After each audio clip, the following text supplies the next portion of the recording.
जी नमस्कार, मेरा नाम राकेश कुमार। स्वागत है आपका राकेश कुमार ऑफिशियल का यूट्यूब चैनल पे।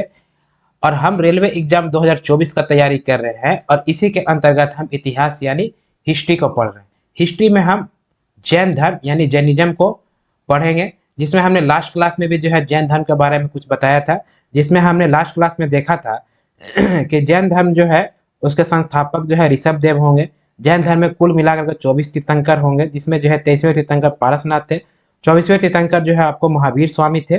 महावीर स्वामी जो है वह जैन धर्म के वास्तविक संस्थापक माने जाते हैं। इनके पिता का नाम सिद्धार्थ था, माता का नाम जो है वह त्रिशला था। एक भाई नंदी बर्मन थे, इनके बचपन का नाम वर्धमान था। इनका जन्म वैशाली में हुआ था। इनकी बेटी प्रियदर्शनी थी। इनका जो है ज्ञान की प्राप्ति त्रिजुपालिका नदी के तट पे हुआ था। साथ ही साथ जो है वो ज्ञान प्राप्ति के बाद इन्हें कैवलिन जीन निग्रोध कहा गया। क्लियर है। फिर उसके बाद जो है उपदेश जो है वह मिथिलांचल पहाड़ी पर जो है वह बराकर नदी के तट पर पहला उपदेश देते हैं प्राकृतिक भाषा में। साथ ही साथ जो है वह जैन धर्म में महावीर स्वामी के द्वारा जो है वो पंचायन धर्म दिया गया था, जिसमें ब्रह्मचर्य शब्द जो है जोड़ करके चतुरायन धर्म को पंचायन धर्म में कर दिया गया था। और उसके बाद जो है जैन धर्म के जो है 5 श्रेणियां थी, जिसमें तीर्थंकर, अहर्त, आचार्य, उपाध्याय और साधु थे। साथ ही साथ जो है इसमें त्रिरत्न जो है जैन धर्म के महावीर स्वामी के द्वारा दिया गया था, जिसमें जो है सम्यक ज्ञान, सम्यक दर्शन, सम्यक आचरण, यहाँ तक हम लोग पढ़ चुके थे। चलिए आज हम उससे अगला जो टॉपिक है वो हम देखते हैं कि उसके बाद जो है वह जैन धर्म में क्या पढ़ना है। देखिए जैन धर्म में जो है जैन धर्म के प्रचार प्रसार के लिए जो है एक संघ की स्थापना की जाती है।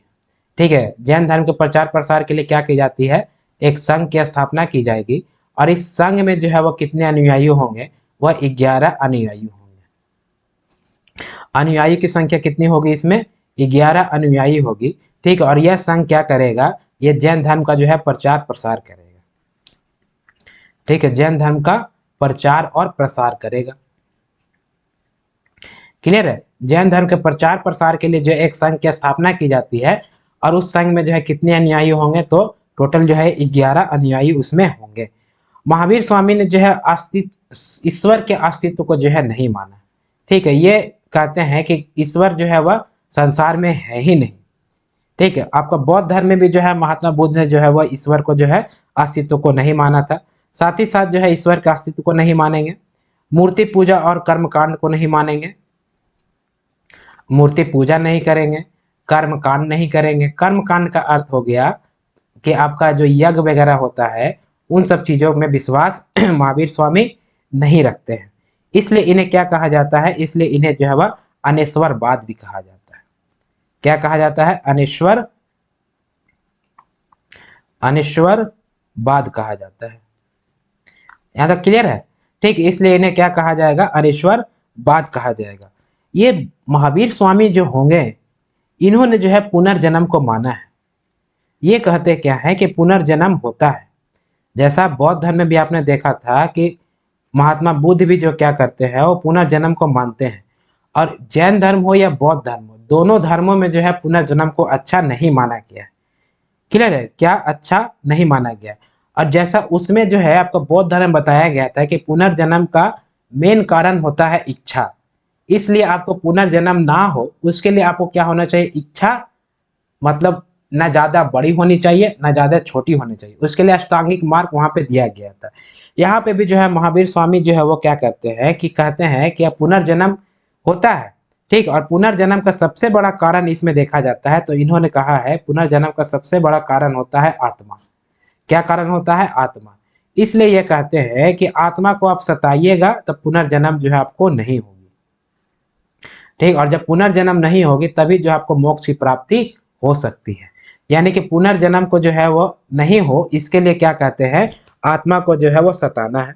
यानी कि मोक्ष प्राप्ति के बाद ही जो है पुनर्जन्म से क्या मिल सकती है, आपको मुक्ति मिल सकती है। यानी कि जब आत्मा को सताइएगा और पुनर्जन्म नहीं होगा, तभी जो है क्या आपको मोक्ष की प्राप्ति होगी, तभी तो तीर्थंकर कहलाएगा ना। जब मोक्ष की प्राप्ति होगी, ठीक है, तभी क्या होगा, पुनर्जन्म से क्या मिल जाएगा, आपको छुटकारा मिल जाएगा। पुनर्जन्म से क्या मिल जाएगा, आपको छुटकारा मिल जाएगा। समझ में आ रहा है, पुनर्जन्म से छुटकारा मिल जाएगा। यानी कि दोनों धर्मों में बताया गया कि आपको पुनर्जन्म जो है वह अच्छी चीज नहीं है। अगर आपका पुनर्जन्म होता है तब आपको जो है मोक्ष की प्राप्ति नहीं हो सकती। साथ ही साथ महावीर स्वामी ने जो है वह अहिंसा पर सर्वाधिक बल दिया। और हमने कल लास्ट क्लास में ही बताया था कि आपका जैन धर्म जो है मुख्य रूप से किस पे केंद्रित होता है, अहिंसा के ऊपर ही केंद्रित है। तो इन्होंने जो है वो क्या बोला है कि अहिंसा पर जो है वो सर्वाधिक बल दिया है। सर्वाधिक बल किस पे दिया है, अहिंसा पर जो है सर्वाधिक बल देते हैं। और साथ ही साथ ये कहते हैं कि आप जो है वो कृषि भी नहीं कीजिए, युद्ध पर प्रतिबंध लगा दीजिए। ठीक है, युद्ध पर क्या कीजिए, प्रतिबंध लगा दीजिए। यह कहते हैं अहिंसा पर जो है वह क्या करेंगे, ज्यादा जोर देंगे। और मारपीट नहीं करना है, जीव हत्या नहीं करना है। इसीलिए ये कहेंगे क्या कि आप कृषि भी मत कीजिए, क्योंकि जब कृषि करेंगे तो खेत की जुताई करेंगे, और खेत की जुताई करेंगे तो उसमें मतलब लाखों ऐसे जीव होंगे, नगण्य जीव होंगे, ठीक है, जिनका जो है मृत्यु हो जाएगा। तो ये जीव हत्या के जो है वो कटु आलोचक रहे थे। तो वे कृषि जो है वो करने से मना करते हैं। साथ ही साथ ये कहते हैं क्या है कि आप युद्ध भी मत कीजिए, क्योंकि युद्ध करेंगे तो जो है लोगों को क्या होगा, मतलब कई लोगों की जान जाएगी, ठीक है, उसकी मृत्यु के कारण जो है वो बनेंगे। इसलिए जो है महावीर स्वामी कहते हैं क्या है कि अहिंसा पर जो इन्होंने ज्यादा जोर दिया। साथ ही साथ कहा है कि कृषि भी नहीं करना है और युद्ध भी नहीं करना। जब कृषि नहीं करना है तो खाएंगे क्या, तो इनका कहना क्या था कि आप खाने के लिए जो है जंगलों में कंदमूल खाइए, फल फूल खाइए, लेकिन कृषि जो है आप नहीं कीजिए। ये किनका कहना था, ये आपको महावीर स्वामी का जो है वह कहना था। यहां तक समझ में आया। महावीर स्वामी ने जो है जितने उपदेश दिए हैं वो सारे उपदेश जो है वो 14 पूर्वी नामक पुस्तक में रखा गया है। ठीक है, किस पुस्तक में रखा गया है, 14 पूर्वी नामक पुस्तक। ठीक है, 14 पूर्वी नामक पुस्तक में रखा गया है। 14 पूर्वी नामक, ठीक है, पुस्तक में रखा गया है। ठीक है, 14 पूर्वी नामक पुस्तक में रखा गया है। और यह जैन धर्म का जो है सबसे प्राचीन पुस्तक है। ठीक है, सबसे प्राचीन पुस्तक है। ठीक है, मतलब जैन महावीर स्वामी के द्वारा जितने उपदेश दिए गए, उपदेश का ये क्या है, संकलन है, यानी कि एक तरह से कह सकते हैं कि कलेक्शन है। ठीक, तो किनके उपदेश का भाई, तो ये महावीर स्वामी का उपदेश का जो है संकलन आपको कहाँ देखने को मिलेंगे, तो 14 पूर्वी नामक पुस्तक में, जो कि जैन धर्म का एक पवित्र पुस्तक जो है वह है। जिस प्रकार से आपका बौद्ध धर्म में जो है हमने बताया था आपको त्रिपिटक, सूत पिटक, विनय पिटक और अभिधम पिटक। वहां पे अभिधम पिटक में जो है महात्मा बुद्ध के द्वारा जो उपदेश, दार्शनिक विचारों जो उपदेश दिए गए थे उनकी चर्चा उस पुस्तक में थी। तो महावीर स्वामी के द्वारा जो भी उपदेश दिए गए हैं उनका संकलन किस पुस्तक में रखा गया है, तो 14 पूर्वी नामक पुस्तक। और यह जैन धर्म के सबसे प्राचीन पुस्तकों में से एक है। एक बोले यह सबसे प्राचीन पुस्तक ही जो है 14 पूर्वी नामक पुस्तक है। इन्होंने जितने भी उपदेश दिए हैं वो उपदेश की भाषा जो है वह पाली भाषा है, सॉरी प्राकृतिक भाषा है। ठीक है, क्या भाषा है, प्राकृतिक भाषा। और इन्होंने जो पहला उपदेश दिया था उसकी भाषा क्या थी, उसकी भी भाषा जो है वह प्राकृतिक थी। यानी आज मतलब कि जैन धर्म के प्रचार प्रसार के लिए इन्होंने जो है एक संघ का स्थापना किया था जिसमें 11 अनुयायी थे। इन्होंने जो है ईश्वर मूर्ति पूजा कर्म कांड को जो है नहीं माना है। ठीक है, इसलिए इन्हें अनेश्वर क्या कहा जाएगा, इन्हें अनेश्वरवाद कहा जाएगा, इन्हें अनेश्वरवाद कहा जाएगा। यह पुनर्जन्म को मानते हैं। साथ ही साथ कहते हैं कि पुनर्जन्म से छुटकारा पाने के लिए जो है क्या करना होगा कि आपको आत्मा को सताना होगा, तभी आपको मोक्ष की प्राप्ति हो सकती है। और इसीलिए जो है आप अहिंसा पे जो है ज्यादा जोर दिया है, हिंसा नहीं करना है। साथ ही साथ कृषि जो है आपको नहीं करना, ये कहते हैं कृषि करेंगे तो जो मतलब लाखों नगण्य जीव की जो है वह आप हत्या कर रहे हैं, इसलिए आप कृषि नहीं कीजिए। युद्ध तो बिल्कुल भी मत कीजिए। और इनके जो भी उपदेश दिए गए हैं उनकी भाषा थी प्राकृतिक। और इनके सारे उपदेशों का संकलन जो है वह 14 पूर्वी नामक पुस्तक में जो है वह रखा गया है। यहां तक समझने में किसी प्रकार का दिक्कत नहीं है। अब महावीर स्वामी का जो है मृत्यु, ठीक है, 72 वर्ष की आयु में हो जाती है। ठीक है, 72 वर्ष की आयु में जो है इनकी मृत्यु होती है 468 ईसा पूर्व। कब होती है मृत्यु इनकी, 468 ईसा पूर्व जो है इनकी मृत्यु पावापुरी में होती है। और हमने लास्ट क्लास में बताया था कि इनका अंतिम उपदेश जो है वो कहाँ दिया गया था, पावापुरी में ही दिया गया था। और इनकी जो है आपको मृत्यु जो होगी, ठीक है, वो मृत्यु क्या कहलाएगा, निर्वाण कहलाएगा। जैन धर्म में जितने भी तीर्थंकर होंगे या बड़े बड़े जो पद पे थे उनकी जो मृत्यु होगी जैन धर्म में, उन्हें क्या कहा जाएगा, उन्हें मृत्यु ना बोल करके कहा जाएगा, निर्वाण कहा जाएगा। और ये पावापुरी जो होगा, ये पावापुरी जो है वह उस समय जो है वह मल्ल गणराज की जो है के अधीन आता था। किस महाजनपद के अधीन? तो मल्ल महाजनपद। जब हम 16 महाजनपद पढ़ेंगे तो वहां पे हम देखेंगे मल्ल महाजनपद। तो इसी मल्ल महाजनपद में जो है महावीर स्वामी का जो है मृत्यु होता है 468 ईसा पूर्व। उस समय इनकी आयु कितनी होती है? मात्र 72 वर्ष इनकी आयु होती है। और इनके मृत्यु को क्या कहा जाता है? महापरिनिर्वाण कहा जाता है। क्लियर है? महापरिनिर्वाण या हम निर्वाण हम बोल सकते हैं। क्लियर है? और इस जब इनकी मृत्यु होती है तो उस समय जो है मल्ल महाजनपद के जो है शासक कौन होंगे? तो उनका शासक होंगे आपका हस्तपाल। कौन शासक होंगे? ये शासक होंगे आपका हस्तपाल होंगे।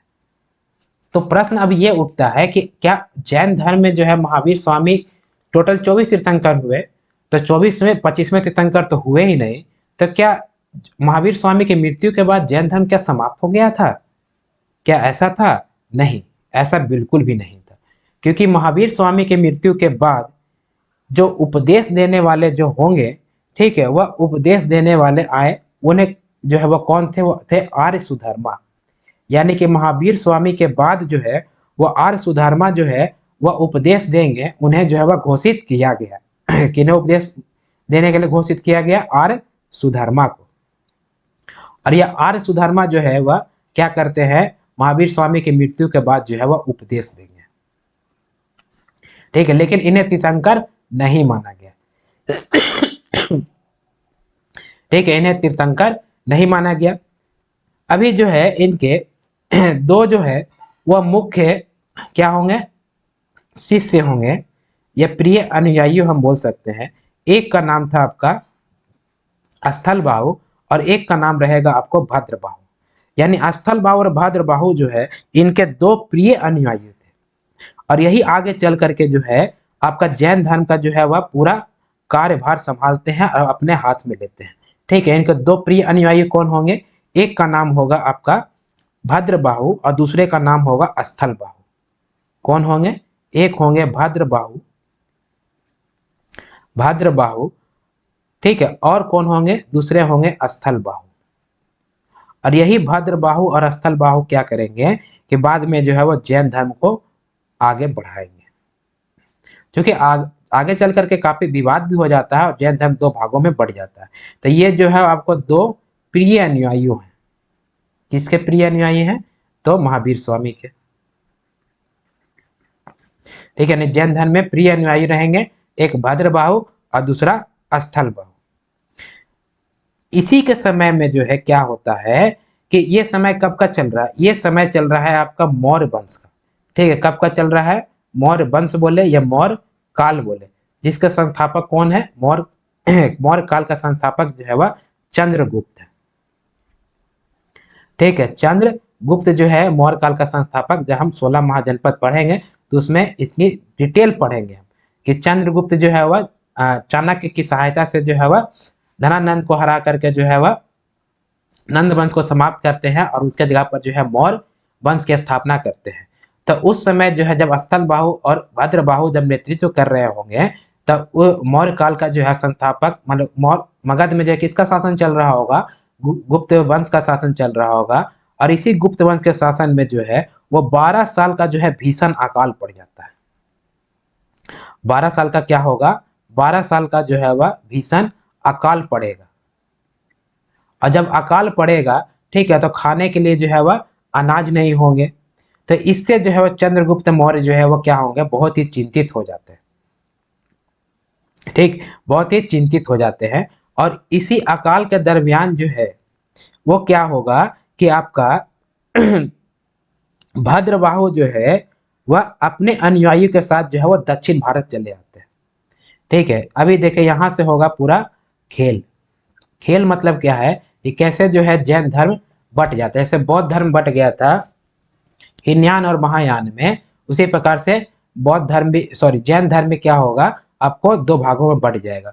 यानी कि एक तरह से देखा जाए, ये लास्ट स्लाइड में चलिए बताते हैं। ठीक है, कि 12 साल का अकाल पड़ेगा और अकाल के बाद जो है भद्रबाहु क्या करेंगे कि आपको चंद्रगुप्त मौर्य के साथ जो है वह दक्षिण भारत में कर्नाटक में चले आएंगे और कर्नाटक में आने के बाद यहाँ से जो है वह सहायता लेने की कोशिश करते हैं।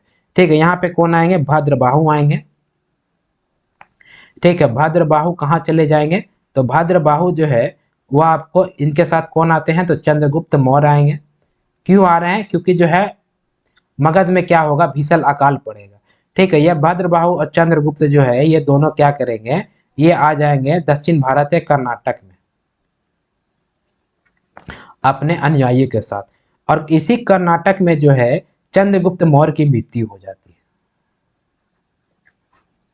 ठीक है, चंद्रगुप्त मौर्य की मृत्यु हो जाती है आपको श्रवण बेला गोला में। कहा मृत्यु होती है इनकी, श्रवण बेल गोला में जो है इनकी किनकी मृत्यु हो जाती है, चंद्रगुप्त मौर्य की मृत्यु हो जाएगी बेल गोला में। चंद्रगुप्त मौर्य की जो है मृत्यु हो जाएगी श्रवण बेला गोला, जो कि कर्नाटक में पड़ता है। और इनकी जो मृत्यु होगी वह मृत्यु जो है कहलाता है आपको संलेखन विधि से या संथारा विधि से अपना प्राण को त्याग करते हैं। कौन, चंद्रगुप्त मौर्य। किस विधि से, तो संथारा विधि, या इसी को जो है संलेखन विधि भी कहा जाता है।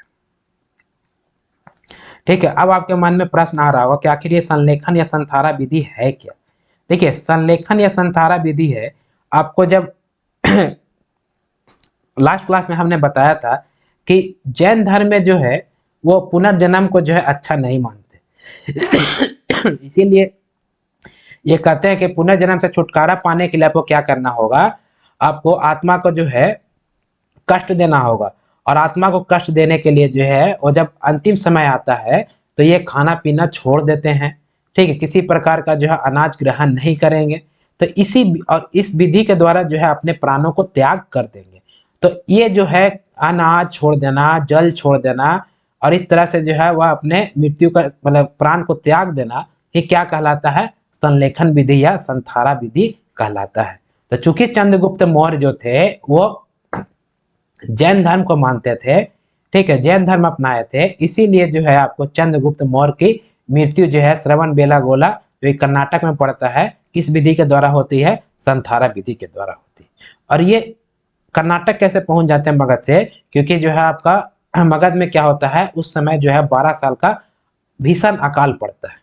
और उसी भीषण अकाल के दरमियान जो है वह भद्रबाहु जो है चंद्रगुप्त मौर्य के साथ कर्नाटक चले आएंगे और स्थल बाहु जो होंगे वह अपने अनुयायी के साथ जो है मगध ही रुक जाएंगे। ये न्यास्थल बाहु क्या होंगे, ये मगध रुक जाएंगे। अब भद्रबाहु जो है चंद्रगुप्त मौर्य के साथ कर्नाटक चले जाएंगे और वहीं पे चंद्रगुप्त मौर्य की भी मृत्यु हो जाती है। जब हम महाजनपद काल पढ़ेंगे उसमें हम डिटेल देखेंगे। लेकिन अब यहां से जो है जैन धर्म दो भागों में बंटना स्टार्ट होता है। कैसे, जब ये आपका भद्रबाहु जो है कर्नाटक, जब अकाल खत्म होता है तो भद्रबाहु जब कर्नाटक से कहा मगध लौटेंगे, तो मगध में जो है वो पहले से कौन है, मगध में पहले से है स्थल बाहु। ठीक है, कौन है, स्थल बाहु है। अच्छा, मगध में ये पहले से अवेलेबल है। और भद्रबाहु जो होंगे, ठीक है, ये कहां से आएंगे, ये आएंगे आपका कर्नाटक से, क्योंकि ये कर्नाटक गए थे जब अकाल पड़ा था। ठीक, और यहीं पे चंद्रगुप्त मौर्य की मृत्यु हो जाती है श्रवण बेला गोला में। तो जब ये मगध कर्नाटक से कहाँ आएंगे, जब ये मगध आएंगे तो मगध में तो ऑलरेडी जो है वो स्थल बाहु है। तब ये जब स्थल बाहु जब ऑलरेडी मगध में है, जब भद्रबाहु आएंगे तो ये दोनों में जो है विवाद उत्पन्न हो जाएगा। ठीक है, वो मतलब हर कोई चाहेगा कि हम श्रेष्ठ बन जाए। ठीक है, तो यह विवाद के बाद जो है क्या होता है कि जैन धर्म जो है दो भागों में बट जाता है। ठीक है, जैन धर्म क्या होगा, दो भागों में बट जाएगा। जो स्थल बाहु के नेतृत्व में जो जैन धर्म होगा, ठीक है, वह कहलाएगा आपको, जो स्थल बाहु के नेतृत्व में जैन धर्म होगा वह कहलाएगा आपको श्वेतांबर। और जो भद्रबाहु के नेतृत्व में जो जैन धर्म होगा वह कहलाएगा आपको दिगंबर। यह क्या कहलाएगा, यह कहलाएगा आपको दिगंबर, यह कहलाएगा दिगंबर और यह कहलाएगा आपको श्वेतांबर। क्लियर है, यह क्या कहलाएगा आपको, श्वेतांबर कहलाएगा, यह कहलाएगा श्वेतांबर। अब यहीं से जो है जैन धर्म क्या हो गया, जैन धर्म में जो है दो भागों में विभक्त हो गया। एक का नेतृत्व करेंगे स्थल बाहु और एक का नेतृत्व करेंगे भद्रबाहु। भद्रबाहु के नेतृत्व में जो जैन धर्म होगा उन्हें कहा जाएगा दिगंबर, और जो स्थलबाहु के नेतृत्व में जो होगा उन्हें कहा जाएगा श्वेतांबर। यहाँ तक समझने में किसी प्रकार का दिक्कत आशा करता हूँ नहीं होना चाहिए। अभी जो श्वेतांबर जो होंगे ये श्वेत वस्त्र पहनेंगे, क्या करेंगे, श्वेत वस्त्र पहनेंगे। और जो दिगंबर होंगे वह वस्त्रहीन होंगे। ठीक है, वस्त्रहीन का मतलब क्या है कि आप किसी प्रकार का जो है वस्त्र ये नहीं पहनेंगे, यानी कि यह जो है एक तरह से कह सकते हैं हम यह निवस्त्र रहेंगे। यानी कि जो निवस्त्र होंगे वो कहलाएंगे दिगंबर जैनी, और जो श्वेत वस्त्र पहनेंगे वे कहलाएंगे श्वेतांबर। यहाँ तक समझ में आया? तो चलिए थोड़ा सा समझते हैं पहले कि श्वेतांबर और दिगंबर में जो है वह डिफरेंस क्या क्या था। एक तो डिफरेंस समझ में आ गया कि ये जो है श्वेत वस्त्र पहनेंगे और एक जो है आपको निवस्त्र रहेंगे। इसके अलावे जो है इसका जो है वह नेतृत्व कौन करेगा, स्थूलबाहु श्वेतांबर का नेतृत्व कर रहे हैं स्थूलबाहु, और दिगंबर का नेतृत्व कौन कर रहे हैं आपको भद्रबाहु। यहाँ तक समझ में आए? साथ ही साथ ये श्वेतांबर कहता है, यानी कि जो स्थलबाहु के नेतृत्व में है, ये कहते हैं क्या कि महिलाओं को मोक्ष मिल सकता है। क्या मिल सकता है? महिलाओं को भी मोक्ष मिल सकता है, महिलाओं को मोक्ष मिल सकती है। क्लियर है? महिलाओं क्या मिल सकती है, मोक्ष मिल सकती है। लेकिन दिगंबर जिनका नेतृत्व जो है भद्रबाहु कर रहे हैं, जो कि निवस्त्र रहेंगे, इनका कहना क्या है कि महिलाओं को मोक्ष नहीं मिल सकता है। देखिए जब जो है पार्टीशन होता है तो एक कहेगा हाँ तो दूसरा कहेगा ना, तभी तो दोनों में अंतर स्पष्ट होगा ना। तो ये कहेंगे कि महिलाओं को मोक्ष क्या होगी, नहीं मिलेगी। ठीक है, और अंतर क्या हो सकता है? ठीक है, ये मतलब श्वेतांबर के अधीन जो है कहा जाता है कि 19वें तीर्थंकर जो होंगे, कौन से तीर्थंकर, 19वें तीर्थंकर जो होंगे वह मल्लीनाथ है। 19वें तीर्थंकर कौन है, मल्लीनाथ। और श्वेतांबर का कहना था कि मल्लीनाथ जो है वो क्या थे, एक महिला थी, इसीलिए इनमें कहा गया कि महिलाओं को मोक्ष मिल सकती है। लेकिन दिगंबर में जो भद्रबाहु का जो नेतृत्व हो रहा था उसमें कहा गया क्या कि मल्लीनाथ जो 19वें तीर्थंकर होंगे, ठीक है, वो क्या थे, एक पुरुष थे। लो हो गया विवाद। क्लियर? क्योंकि हर कोई जो है अपने आप को श्रेष्ठ समझना चाह रहा है। अब इनका श्वेतांबर का कहना क्या था कि महावीर स्वामी जो है विवाहित थे। ये क्या कहेंगे कि महावीर स्वामी क्या थे, विवाहित थे। कौन, महावीर स्वामी। लेकिन वही दिगंबर की तरफ अगर देखें तो इनका कहना क्या था कि महावीर स्वामी जो है वह विवाहित नहीं थे। क्या थे, विवाहित नहीं थे। तो इस प्रकार से जो है जब भद्रबाहु जब कर्नाटक से मगध आते हैं 12 साल के मतलब अकाल के पश्चात, तब जब है तब स्थलबाहु जो है मगध में ही रहेंगे। तब दोनों में जो है वह विवाद हो जाएगा, और विवाद के उपरांत जो है वो जैन धर्म दो भागों में विभक्त हो जाता है। ठीक है, स्थलबाहु के नेतृत्व वाला जो जैन धर्म होगा वह कहलाएगा श्वेतांबर, जो कि श्वेत वस्त्र पहनेगा, और जो भद्रबाहु के नेतृत्व में जो जैन धर्म होगा वह कहलाएगा दिगंबर, जो कि निवस्त्र रहेगा। और ये बहुत बहुत इंपॉर्टेंट है, इसको VVI कर लीजिएगा, प्रश्न में बहुत पूछा जाता है। ठीक है, कि जैन धर्म दो भागों में बटा था, किसे कहेंगे दिगंबर और किसे कहेंगे श्वेतांबर। श्वेतांबर में जो है महिलाओं को मोक्ष मिल सकती थी, दिगंबर में महिलाओं को मोक्ष नहीं मिल सकती है। श्वेतांबर के अनुसार जो है 19वें तीर्थंकर जो मल्लीनाथ होंगे वो एक महिला थी, जबकि दिगंबर का कहना था कि वो एक पुरुष थे। श्वेतांबर कहते हैं कि महावीर स्वामी विवाहित हैं, और दिगंबर कहते हैं कि महावीर स्वामी विवाहित नहीं। यहां तक समझ में आया? तो इस प्रकार जो है वो जैन धर्म जो है वो आगे चल करके क्या हुआ, बौद्ध धर्म के तरह ही ये भी जो है वो दो भागों में बट गया। यहां तक समझ में आया? अभी जो है जिस प्रकार से महात्मा बुद्ध के मृत्यु के उपरांत जो है बौद्ध धर्म का प्रचार प्रसार के लिए जो है वहां पर 4 बौद्ध संगीति कराई गई थी, ठीक उसी प्रकार से जो है वो जैन धर्म में प्रचार प्रसार के लिए भी जो है वह 2 जैन संगीतियां कराई जाएगी। ठीक है, इसमें भी क्या होगा, 2 जैन संगीति होगी। ठीक है, 2 जैन संगीति होगी। कितने जैन संगीति होते हैं जैन धर्म में, 2। ठीक है, तो वो 2 जैन संगीति कब हुआ, क्लियर है, किस स्थान पे हुआ, उसका नेतृत्व किसने किया, चलिए वो थोड़ा सा हम डिटेल समझते हैं। तो इसका जो है प्रथम जो जैन संगीति की गई, ठीक है, यह किया गया था पाटलिपुत्रा में आपको 300 ईसा पूर्व। कब किया गया? 300 ईसा पूर्व जो है यह किया गया आपको पाटलिपुत्रा में। पाटलिपुत्रा यानी कि पटना में किया गया। और दूसरा जो जैन संगीति किया गया, ठीक है, यह किया गया आपको 6ठी शताब्दी में। ठीक है, कब किया गया? 6वीं शताब्दी में। डिफरेंस देख रहे हैं? देखिए 600 साल इधर और 300 साल इधर, क्योंकि ईसापुर से जो है फिर शताब्दी स्टार्ट होगा। ठीक है, तो 300 साल इधर आ जाएगा और फिर 600 साल जो है वो इधर आ जाएगा, यानी कि लगभग लगभग जो है वो 900 साल के बाद, ठीक है, 900 साल का डिफरेंस है। तो 900 साल के बाद जो है द्वितीय जैन संगीति होती है। और द्वितीय जैन संगीति जो है वो आपको गुजरात के बल्लभी में होता है। कहाँ होगा? बल्लभी में होगा। और यह बल्लभी कहाँ है? यह आपको गुजरात में पड़ेगा। ठीक है, द्वितीय जैन संगीति कहाँ होगा? आपको गुजरात के बल्लभी में होगा। क्लियर है? प्रथम जैन संगीति का जो है अध्यक्षता, ये इसमें जो है अध्यक्षता, यह अध्यक्षता करेंगे आपको स्थूल बाहु। कौन अध्यक्षता करेंगे? अध्यक्षता करेंगे आपको स्थूल बाहु। स्थूल बाहु जो कि श्वेतांबर के नेतृत्व कर रहे थे।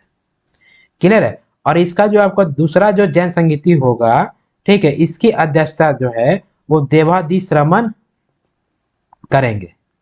कौन करेंगे?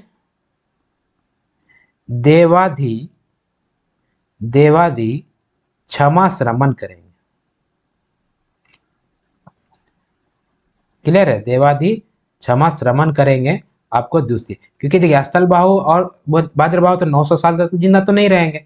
ठीक है, तो दूसरा जो है जैन संगीति जो होता है उसकी अध्यक्षता कौन कर रहा है? एक का अध्यक्षता कर रहा है आपका स्थूल बाहु। क्लियर है? और एक का अध्यक्षता कर रहा है आपका कौन? देवादि श्रमण कर रहे हैं। यहां तक क्लियर है? ठीक है, यानी कि बहुत जैन धर्म के प्रचार प्रसार के लिए जो है दो जैन संगीतियां कराई जाती हैं 900 साल के अंतराल में। पहली कराई जाती है आपको 900 ईसा पूर्व और दूसरी कराई जाती है आपको 6वीं शताब्दी में। पहला जो कराया जाता है आपको पाटलिपुत्र यानी पटना में, बिहार में, और दूसरा कराया जाता है आपको गुजरात के बल्लभी में। आपको जो पहली जैन संगीति हो रही है उसका अध्यक्षता जो है स्थूल बाहु करेंगे, और दूसरे जो जैन संगीति जो होगा उसका अध्यक्षता जो है वह देवादि क्षमा श्रमण करेंगे। यहां तक क्लियर है? अभी जो है दोनों जैन संगीतियां में जो है वह पुस्तक की रचना की जाती है। ठीक है, यह प्रथम जैन संगीति के समय जो पुस्तक की रचना की जाएगी, ठीक है, यह पुस्तक का जो है वह कहलाता है 12 अंग। यानी यह प्रश्न आता भी है कि 12 अंग पुस्तक जो है यह किससे संबंधित है? तो जैन धर्म से संबंधित है।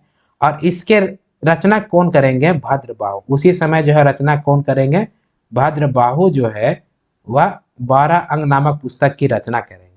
और द्वितीय जैन संगीति के समय जो है वह 12 उपांग नामक पुस्तक की रचना होगी। इस पुस्तक का नाम क्या रहेगा? 12 उपांग। क्लियर है? क्या रहेगा? 12 उपांग रहेगा। यानी कि द्वितीय बौद्ध संगीति के समय जो है वह किस पुस्तक की रचना की गई है? 12 उपांग। और प्रथम जैन संगीति के समय जो है किस पुस्तक की रचना की गई है? 12 अंग नामक पुस्तक की रचना की गई है भाद्रबाहु के द्वारा। यहां तक समझने में किसी प्रकार का दिक्कत नहीं होना चाहिए। अभी हम मतलब जब पुस्तक के बारे में पढ़ रहे हैं, यानी कि साहित्य मतलब क्या होता है? पुस्तक। तो और पुस्तक जो है वो जैन धर्म में है, चलिए उनके बारे में थोड़ा सा हम समझने की कोशिश करते हैं। देखिए जैन धर्म में जो है जो जैन साहित्य होगा, ठीक है, जैन जो साहित्य होगा, जैन साहित्य यानी कि जैन जो पुस्तक होंगे, ठीक है, जैन साहित्य को जो है वह कहा जाता है आगम। क्या कहा जाता है? आगम कहा जाता है। प्रश्न आ सकता है कि आगम क्या है? तो आगम जो है वो जैन साहित्य को क्या कहा जाता है? आगम कहा जाता है। और जैन जो भिक्षु होंगे उनका जो निवास स्थान होगा, ठीक है, आपका जैन भिक्षु का निवास जो स्थान होगा वह क्या कहलाएगा? वह कहलाएगा बसदेव। यानी कि जैन भिक्षु का निवास स्थान क्या कहलाएगा? वह कहलाएगा आपको वसदे कहलाएगा। क्लियर है? ये वेरी वेरी इंपॉर्टेंट है। ये आगम किसे कहते हैं और बर्दे, यहीं से ऑब्जेक्टिव प्रश्न जो है वो एग्जाम में ऐसे ही पूछे जाते हैं। अभी जैन तीर्थंकर जो है वो टोटल कितने हैं, तो जैन तीर्थंकर जो है टोटल 24 तीर्थंकर हुए, जिसमें अंतिम तीर्थंकर महावीर स्वामी थे और प्रथम तीर्थंकर ऋषभ देव और तीसरे तीर्थंकर जो है पारसनाथ। इतना हम 3 तीर्थंकर तो याद हो गया, बाकी हम आगे हम डिटेल में देख रहे हैं। तो जो 24 तीर्थंकर होंगे, क्या होंगे, 24 जो तीर्थंकर होंगे, इनकी पूरी जीवनी जो है एक पुस्तक में लिखी गई है। यानी कि इनकी जीवनी, 24 तीर्थंकर की जो जीवनी जो है, इनकी जो जीवनी होगी, यानी 24वें मतलब 24 के 24 तीर्थंकर के जीवनी जो होंगे वो एक पुस्तक में लिखी गई है, जिस पुस्तक का नाम है कल्प सूत्र। कल्प सूत्र। और यह कल्प सूत्र जो है पुस्तक इनके द्वारा लिखी गई है, तो यह लिखी गई है आपको भद्रबाहु के द्वारा, भद्रबाहु के द्वारा। और यह भद्रबाहु जो है, जो दिगंबर का जो है क्या कर रहे थे, नेतृत्व कर रहे थे, जो जैन धर्म जब विभक्त हुआ था। तो 24 का 24 तीर्थंकर का अगर जीवनी आपको जानना है तो आप किस पुस्तक को देखेंगे, तो कल्प सूत्र नामक जो पुस्तक है उसमें जो है जैन धर्म के 24 तीर्थंकर के जीवनी के जो बारे में पूरा डिटेल चर्चा जो है आपको दिया गया है। ठीक, अभी जो है एग्जाम में ये भी पूछा जाता है कि कुछ शब्द है जो कि शब्द दे देगा और बोलेगा कि जो है आपको यह शब्द जो है किससे संबंधित है, जैन धर्म से, बौद्ध धर्म से, शैव धर्म से या वैष्णव धर्म से। तो जैसे वो शब्द कौन कौन से हैं, तो वो शब्द जो है वो है एक आपका स्यादवाद, स्यादवाद। ठीक है, दूसरा शब्द है आपको अनेकांतवाद, अनेकांतवाद। क्लियर है। तीसरा शब्द है आपका सप्तभृंगी ज्ञान, सप्तभृंगी ज्ञान। ठीक है, इसके अलावे जो है अगर आप बोल दिया जीन, जीन मतलब विजेता, ठीक है, या कह दे निग्रोथ, निग्रोथ मतलब बंधन से मुक्त, या तीर्थंकर, तीर्थंकर, या कैवल्य या कैवलिन, कैवलिन मतलब इन्हें ज्ञान की प्राप्ति हुई है। क्लियर है। तो ये सभी जो जितने शब्द मैंने बोला, स्यादवाद हो, अनेकांतवाद हो, सप्तभृंगी ज्ञान हो, या जीन हो, या निग्रोथ हो, या तीर्थंकर है, या कैवल्य, ये सभी शब्द जो है वो किससे संबंधित है, तो ये सभी शब्द जो है वो जैन धर्म से संबंधित है। किससे संबंधित है, जैन धर्म से संबंधित है। क्लियर हुआ, किससे संबंधित है, तो जैन धर्म से संबंधित है। अभी जो है जैन धर्म से संबंधित जो है कुछ जो है वो कला का चित्र, मतलब कला का जो है, जैसे कला में आपका आ गया मंदिर का निर्माण किया गया है। तो कौन कौन से जो जैन धर्म का जो प्रसिद्ध जो है आपको कला मूर्ति है या मंदिर है, ठीक है, वो सभी हम थोड़ा अब समझने की कोशिश हम लोग करते हैं। ठीक है, यहाँ तो ये स्लाइड में समझ में आ रहा है कि जो जैन साहित्य होगा उसे हम आगम कहेंगे, जैन भिक्षु का जो निवास स्थान होगा उसे बस्ते कहेंगे। जो जैन धर्म में जो टोटल कुल मिलाकर 24 तीर्थंकर हुए हैं उनकी जीवनी जो है वह भद्रबाहु के द्वारा रचित कल्प सूत्र में लिखी गई है।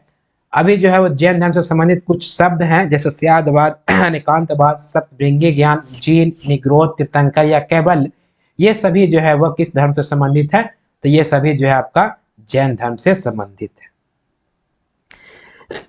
यहां तक क्लियर हुआ।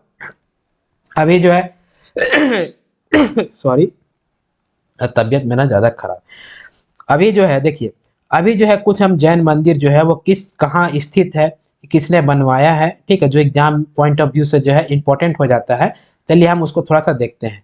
जैसे अगर देखा जाए कि जैन मंदिर हाथी, जो जैन मंदिर हाथी गुफा है वह कहाँ पे स्थित है, जैन मंदिर जैन मंदिर हाथी गुफा, जैन मंदिर हाथी गुफा, ठीक है, जैन मंदिर हाथी गुफा आपको पड़ेगा गुजरात में। किस राज्य में है, गुजरात राज्य में है। प्रसिद्ध जैनी जल मंदिर, ठीक है, अगर हम देखेंगे आपका जैनी जल मंदिर,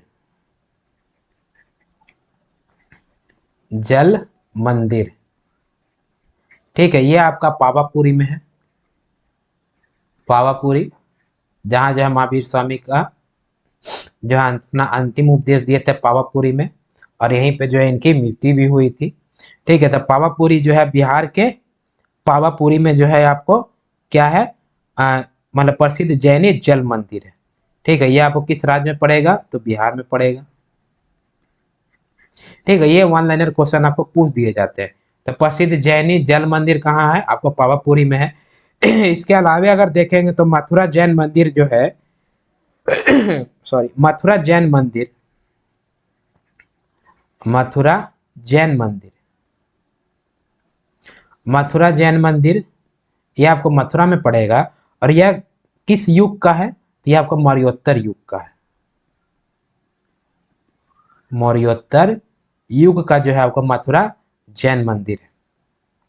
ठीक है, फिर जैन धर्म जो है सर्वाधिक जो है वो किस वर्ग के लोग जो है वह मतलब मिलेंगे आपको, मतलब जैसे हिंदू धर्म में जो है ना, जैसे हिंदू धर्म में तो सभी वर्ग के लोग होते हैं, लेकिन आपको जैन धर्म जो अपनाने वाले लोग जो होते हैं वो मैक्सिमम जो है वो व्यापारी वर्ग के लोग होते हैं। क्या होंगे, व्यापारी वर्ग के लोग होंगे। इसीलिए जो है आपको जैन धर्म जो है वह इतना प्रचार प्रसार होने का भी कारण है, क्योंकि व्यापारी जो होते होंगे, जो जैनी व्यापारी जो होते हैं, ठीक है, वो क्या होंगे, वो बहुत उनके पास पैसा होता है। दिल्ली में आप देखेंगे तो ऐसे ऐसे करोड़पति जैनी व्यापारी आपको मिलेंगे। ठीक है, तो यह भी कारण है कि आपको जैन धर्म जो है वह प्रचार प्रसार में ये व्यापारी लोग काफी मदद करते हैं। ठीक है, यानी कि जैन धर्म सर्वाधिक किस वर्ग में फैला हुआ है तो आपको व्यापारी वर्ग में फैला हुआ है। महावीर के अनुयायियों को जो है वो निग्रंथ के रूप में जाना जाता है। साथ ही साथ महावीर के जो मुख्य शिष्य होंगे, ठीक है, इसका जो शिष्य यानी कि जो स्टूडेंट एक तरह से बोल सकते हैं, तो इन्हें जो है वह कहा जाता है आपको गंधर। ठीक है, क्या कहा जाता है, गंधर। जैसे वहां पर बसदे कहा जा रहा था निवास स्थान को, और साहित्य को जो है वह क्या कहा जा रहा था, आगम। उसी प्रकार से जो महावीर स्वामी के जो मुख्य शिष्य होंगे, उन शिष्य जो है वो क्या कहलाएंगे, वह कहलाएंगे गंधर कहलाएंगे। क्लियर है, क्या कहलाएंगे, गंधक कहलाएंगे। अभी महावीर स्वामी के जो धार्मिक उपदेश है उनका कलेक्शन जो है पूर्वा नामक पुस्तक में किया गया है।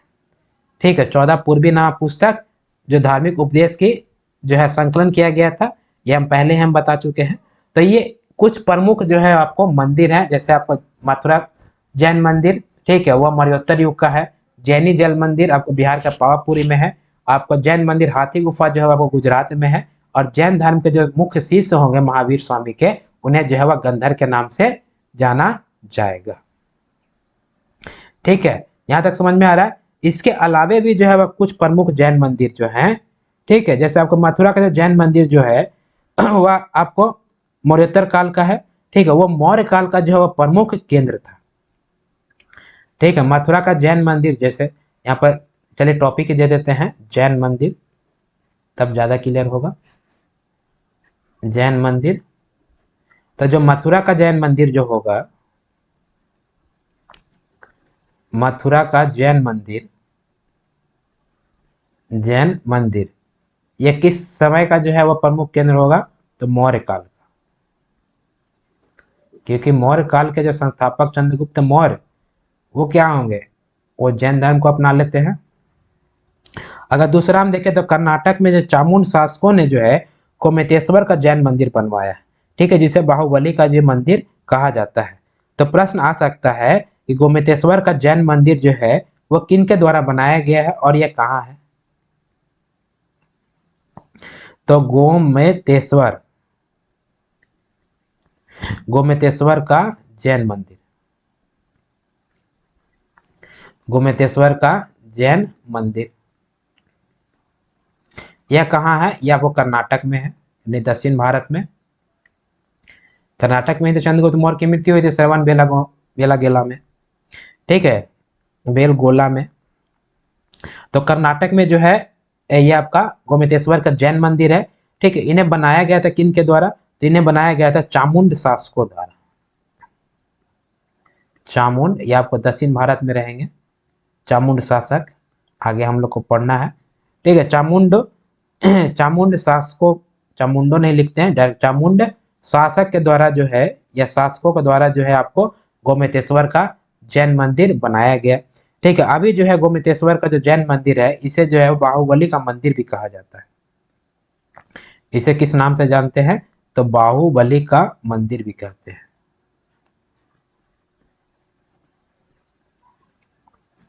ठीक, किस नाम से जाना जाता है? बाहुबली का मंदिर जाना जाता है, गोमतेश्वर का जैन मंदिर को।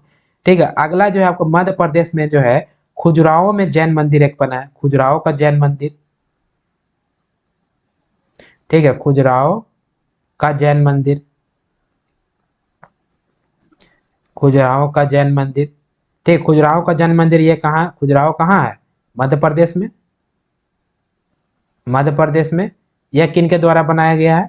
तो यह आपको बनाया गया है चंदेल शासकों के द्वारा, चंदेल शासकों के द्वारा जो है खजुराहो का जैन मंदिर बनाया गया। क्लियर है? ठीक है, खजुराहो का जैन मंदिर बनाया गया है मध्य प्रदेश में। जिसमें जो है इसमें बाहुबली की मूर्ति या गोमतेश्वर की मूर्ति है। यानी प्रश्न पूछ देगा आपको कि खजुराहो का जैन मंदिर जो है कहाँ है? पहला मध्य प्रदेश में। किन के द्वारा बनाया गया है? तो चंदेल शासकों के द्वारा बनाया गया है। चौथा जो फेमस जैन मंदिर है वो आपका दिलवाड़ा का प्रसिद्ध जैन मंदिर है। ठीक है, कहाँ का? दिलवाड़ा का प्रसिद्ध जैन मंदिर, दिलवाड़ा का जैन मंदिर। दिलवाड़ा का जैन मंदिर कहाँ है? यह आपको राजस्थान में है। कहाँ पे है? राजस्थान में है। यह किन के द्वारा बनाया गया था? तो यह बनाया गया था आपको बिमल शाह के सामंत। ठीक है, बिमल शाह के सामंत वस्तुपाल और तेजपाल के द्वारा बनाया गया। ठीक है, किन के द्वारा? वस्तुपाल और तेजपाल के द्वारा, और तेजपाल के द्वारा। और ये वस्तुपाल और तेजपाल किसके सामंत थे? तो ये आपके सामंत रहेंगे किसके? तो ये सामंत है आपको बिमल शाह के, बिमल शाह। ये सामंत क्या होते हैं? एक तरह से कह सकते हैं हम कि मतलब उस क्षेत्र का जो प्रधान होगा उसे हम सामंत कहेंगे। तो जो बिमल शाह जो मतलब शासक होंगे उनके सामंत होंगे वस्तुपाल और तेजपाल। उनके द्वारा जो है दिलवाड़ा का जैन मंदिर बनाया गया था, जो कि आपको राजस्थान में माउंट आबू पहाड़ी पर है। राजस्थान में कहाँ है? चलिए ये भी नोट कर लीजिए, माउंट आबू पहाड़ी, माउंट आबू पहाड़ी पर आपका दिलवाड़ा का जैन मंदिर है, जो कि राजस्थान में। ठीक है, तो इस प्रकार से जो है वह चार फेमस जो है वह जैन मंदिर है। इसके अलावा भी पीछे कुछ मैं बताया, पावापुरी वाला, आपको जैनी जल मंदिर, ये चार फेमस है, आपको एग्जाम में बहुत पूछे जाते हैं। और वो चार फेमस में कौन कौन है? पहला आपको मथुरा का आपका जैन मंदिर। ठीक है, वह मौर्य काल का जो है प्रमुख केंद्र हुआ करता था। यह क्या होगा? प्रमुख केंद्र होगा।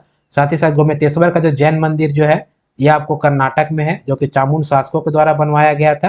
और इसे जो है बाहुबली का मंदिर भी कहा जाता है। खजुराहो का जो जैन मंदिर है यह आपको मध्य प्रदेश में है, और यह चंदेल शासकों के द्वारा बनाया गया था। यहाँ भी गोमतेश्वर की मूर्ति है। फिर दिलवाड़ा का जो जैन मंदिर है वो आपको राजस्थान के माउंट आबू पहाड़ी पर है, जो कि बिमल शाह के सामंत वास्तुपाल और तेजपाल के द्वारा बनाया गया था। तो ये प्रसिद्ध जैन मंदिर जो है जो एग्जाम में पूछे जाते हैं वो हमने आपको बताया। ठीक है, इसके बाद जो है आपका जैन धर्म जो है वो देखा जाए तो जैन धर्म का विनाश जो है वह क्यों हुआ? और साथ ही साथ अगर ये भी देखा जाए कि बौद्ध धर्म जो है वो आगे तो फला फूला, लेकिन जैन धर्म जो है वो आगे क्यों नहीं फला फूला, अगर वो हम समझते हैं तो जैन धर्म का जो है विनाश का अगर कारण देखा जाए तो इसके कई कारण। जैन धर्म के, जैन धर्म के विनाश के कारण, जैन धर्म के विनाश के कारण कई कारण हो सकते हैं और है भी। ठीक है, क्या क्या कारण है चलिए एक नजर उस पर डालते हैं। पहला कारण कहता है जैन धर्म के विनाश का जो है पहला कारण जो है वह कहता है कि इसके जो भाषा थी वह काफी कठोर भाषा थी। क्या थी?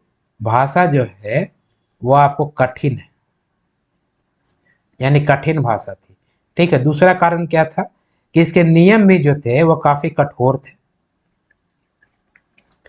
नहीं, इसी में कह रहा है कि जो है आपको युद्ध नहीं करना है तो राजा महाराजा युद्ध नहीं करेंगे तो उसके राज को जो है दूसरे राजा क्या करेंगे? युद्ध करके जो है जीत लेंगे, आक्रमण करके। ठीक है। साथ ही साथ ये कहते हैं कि आप युद्ध तो कीजिए ही नहीं, और आप कृषि भी मत कीजिए। तो कृषि नहीं करेगा तो खाएगा क्या? तो इसके नियम जो थे वो काफी ज्यादा कठोर थे। अभी इसमें महिलाओं का जो है काफी ज्यादा असम्मान था। महिलाओं का क्या था? असम्मान था, मतलब सम्मान इसमें नहीं होगा। और जबकि बौद्ध धर्म में ऐसा नहीं था। जब हम बौद्ध धर्म पढ़ते हम देखें तो उसमें महिलाओं को प्रवेश की अनुमति दे दी गई थी। इसमें राजाओं का जो है ज्यादा संरक्षण प्राप्त नहीं था। राजाओं का संरक्षण नहीं था।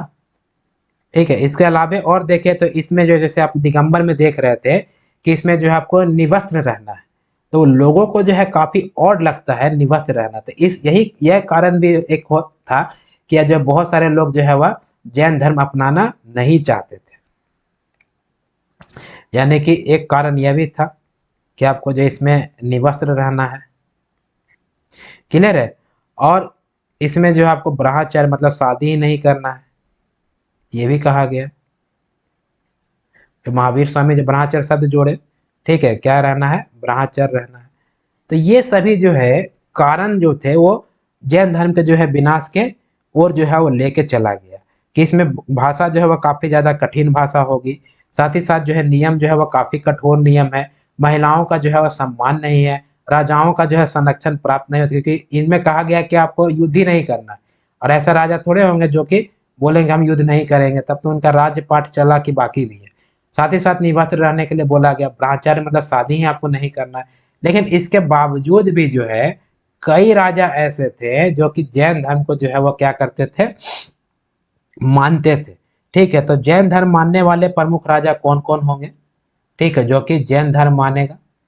ये भी प्रश्न पूछा जाता है। जैसे बौद्ध धर्म में हमने बताया कि बौद्ध धर्म मानने वाले और राजा थे, उसी प्रकार से जैन धर्म मानने वाले राजा। ठीक है, ये राजा कौन कौन होंगे? तो चलिए एक बार देख लेते हैं, कौन ये एग्जाम में पूछ दे सकता है कि ये राजा जो है वो जैन धर्म से संबंधित है या बौद्ध धर्म से संबंधित है। तो जैन धर्म जो मानने वाले राजा होंगे, यह थे आपके अजात शत्रु। हर्यक वंश का शासक था ये अजात शत्रु। अच्छा, अजात शत्रु का जो पिता रहेगा बिंबिसार, वो पहले बौद्ध धर्म को मानेगा, फिर वो जैन धर्म को मानेगा। इसलिए अजात शत्रु जो है वह जैन धर्म का जो है रहेगा, फिर ये बाद में बौद्ध धर्म में कन्वर्ट हो जाता है। दूसरा जो है आपको उज्जैन। ठीक है, उज्जैन राजा ये भी जैन धर्म को मानेगा। तीसरा जो है आपको बादराज, ये जैन धर्म को मानने वाले राजा हैं। ठीक है, इसके अलावा जो है चंद्रगुप्त मौर्य, ये सबसे फेमस है। चंद्रगुप्त मौर्य ये कौन धर्म को मानते हैं? ये जैन धर्म को मानते हैं। राजा खारवेल, खारवेल जो है ये जैन धर्म को मानेंगे। इसके अलावा जो है आपको राष्ट्रकूट, ये सभी राजा के बारे में हम बाद में पढ़ने वाले हैं। राष्ट्रकूट, आपको अमोघ वर्ष, अगले कौन है? अमोघ वर्ष। ठीक है, इसके अलावा जो है आपको चंदेल शासक, चंदेल शासक हमने पीछे भी देखा था। चंदेल शासक ने जो है वह आपको महावीर मतलब जैन धर्म का जो है मंदिरों का निर्माण करवाया भी था। ठीक है, तो आपको अजात शत्रु हो गए, उदयन हो गए, बादराज हो गए, चंद्रगुप्त मौर्य, खारवेल, राष्ट्रकूट, अमोघ वर्ष या चंदेल शासक, ये कुछ प्रमुख शासक है जो कि जैन धर्म को मानने वाले हैं। यहाँ तक क्लियर हुआ? ठीक है, यहाँ तक क्लियर हुआ। ठीक है, थोड़ा सा और है, उसके बाद जो है आपका जैन धर्म जो है वह समाप्त हो जाएगा। जैसे जो है आपका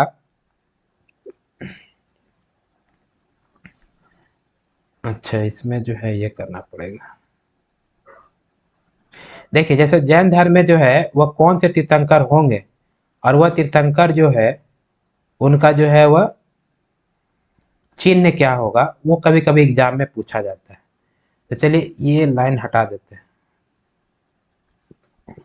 ठीक है, देखिए इसमें जो है आपका कुछ फेमस जो है तीर्थंकर हो सकता है मे भी एग्जाम में पूछते हैं। तो पहले तीर्थंकर थे आपको ऋषभ देव, ये तो हम पढ़ ही चुके हैं। पहले तीर्थंकर कौन थे? ऋषभ देव। और ऋषभ देव का जो चिन्ह होगा वह था आपका बैल। क्या था? बैल। चलिए पेन चेंज कर देते हैं, नहीं तो मिक्स हो जा रहा है। ठीक है, पहले तीर्थंकर कौन थे? ऋषभ देव, जिनका जो है चिन्ह क्या रहेगा? बैल रहेगा। ठीक है, दूसरे तीर्थंकर थे, इनका नाम था अजीत नाथ। ये सब एग्जाम में बहुत कम ही पूछता है, या तो ये चिन्ह पूछ देगा। इनका चिन्ह था हाथी। क्या चिन्ह रहेगा? हाथी। तीसरे तीर्थंकर जो होंगे, तीसरे तीर्थंकर जो होंगे, इनका नाम था संभवनाथ। संभवनाथ। इनका जो चिन्ह होगा वो होगा अश्व। अश्व मतलब घोड़ा। चौथे जो तीर्थंकर इंपॉर्टेंट नहीं है, ठीक है, पांचवे भी इंपॉर्टेंट नहीं है, छठे तीर्थंकर ये जो था आपका पद्म प्रभु। इनका नाम क्या था? पद्म प्रभु। ठीक है, इनका जो चिन्ह होगा ये होगा कमल। ठीक है, सातवें जो तीर्थंकर थे उनका नाम था सुपास पुष्पार्स नाथ। क्या नाम था? सुपार्श्वनाथ। सुपार्श्वनाथ। इनका जो चिन्ह होगा वह होगा आपका स्वास्तिक। स्वास्तिक तब जानते हैं सभी लोग, क्या हो जाएगा? स्वास्तिक। इसका चिन्ह ऐसे होता है, स्वास्तिक। आठवें जो, आठवां इंपॉर्टेंट नहीं है। ठीक है, इसके बाद डायरेक्ट आ जाइए आप 19वें, जो दिगंबर और श्वेतांबर में जो झमेला चल रहा था, दोनों एक कहते हैं पुरुष, एक कहते हैं आपको महिला है। तो 19वें तीर्थंकर थे मल्लीनाथ। मल्लीनाथ। इनका जो चिन्ह होगा वह होगा कलश। क्या चिन्ह हो जाएगा? कलश। ठीक है, 19वें तीर्थंकर के बाद जो है वो सीधा आ जाइए आप 21वां तीर्थंकर। 21वां तीर्थंकर थे वो थे आपको नेमिनाथ। नेमिनाथ।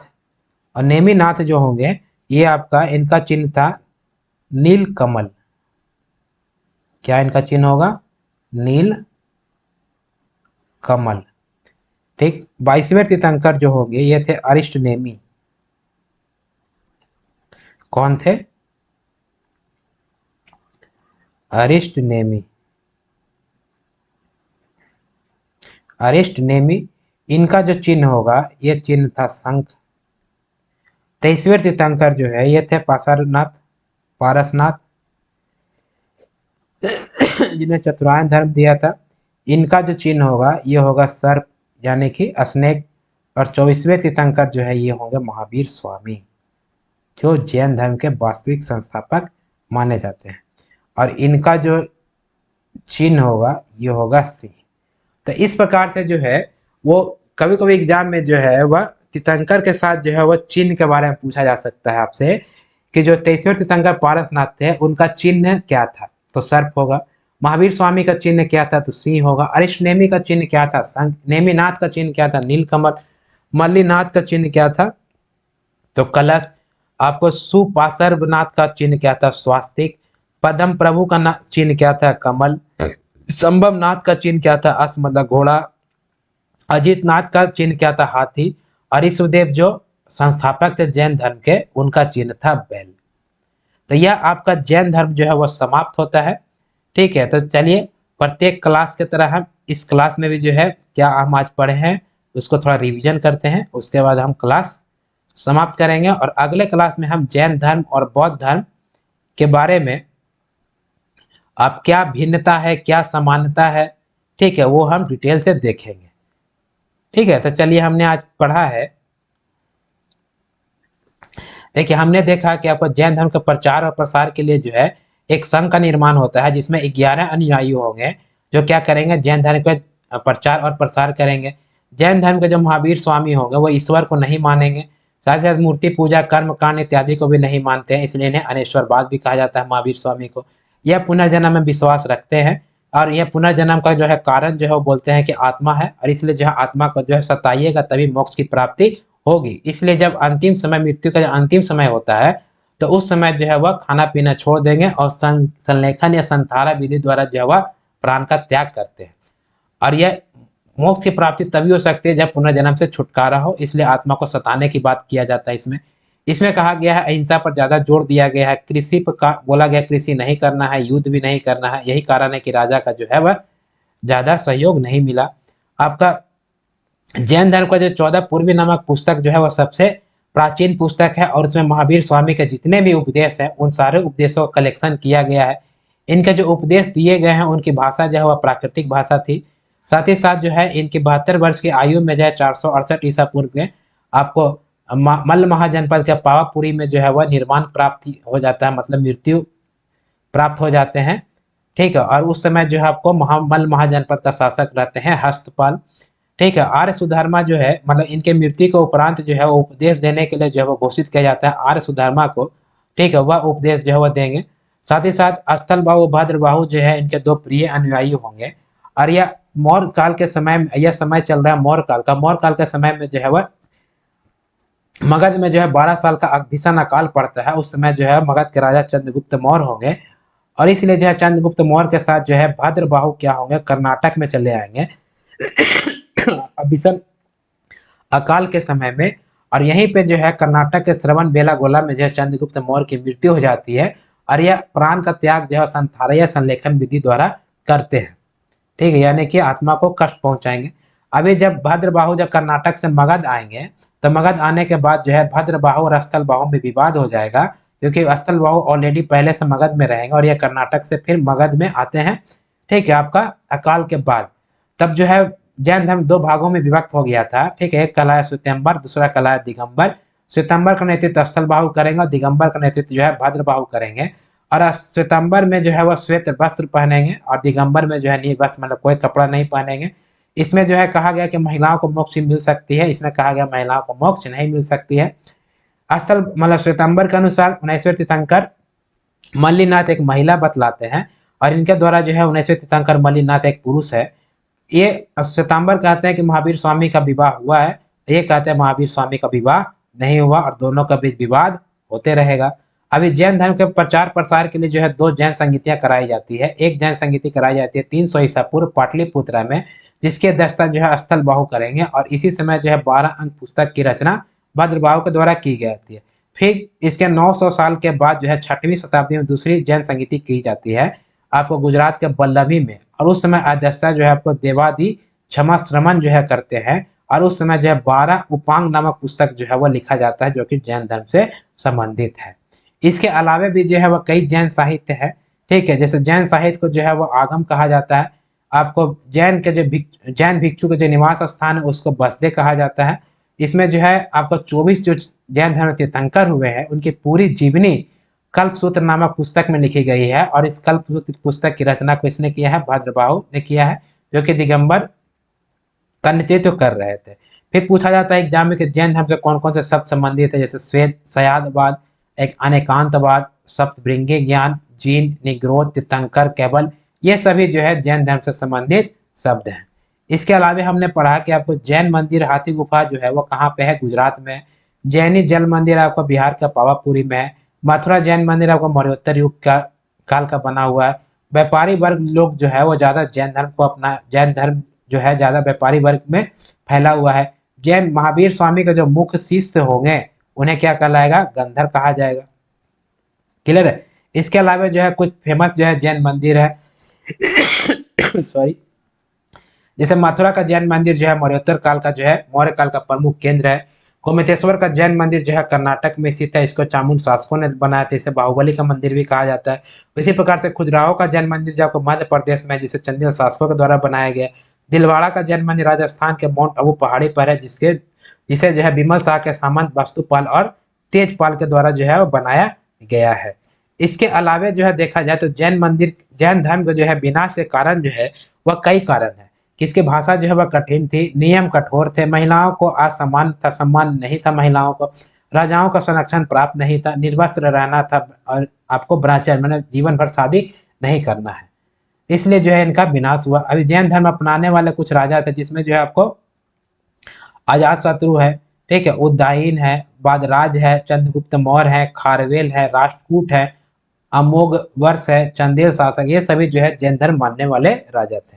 ठीक है, उसके अलावा हम जानते हैं 24 तीर्थंकर थे, जिसमें पहला तीर्थंकर ऋषिदेव इसमें इंपॉर्टेंट है वो। इनका चिन्ह जो है वह बैल था। दूसरा तीर्थंकर अजीतनाथ, इनका चिन्ह हाथी था। तीसरे तीर्थंकर संभवनाथ, इनका जो चिन्ह था वह अश्व था। छठे तीर्थंकर जो है पद्म प्रभु है, इनका चिन्ह जो है वह कमल रहेगा। सातवें तीर्थंकर जो आपको सुपार्श्वनाथ है, जिनका चिन्ह जो है वह स्वास्तिक होगा। 19वें तीर्थंकर जो है मल्लीनाथ, जिनका चिन्ह जो है वह कलश होगा। और 21वें तीर्थंकर जो है वह नेमी नाथ है, जिनका जो चिन्ह होगा वह नील कमल होगा। इसी प्रकार से जो है वह 22वें तीर्थंकर अरेस्टनेमी है, जिनका चिन्ह जो है शंख है।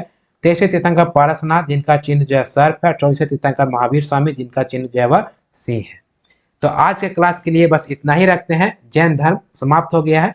अभी इसका जो है ऑब्जेक्टिव लेकर के आएंगे हम, उसके बाद महाजनपद काल प्रारंभ करेंगे।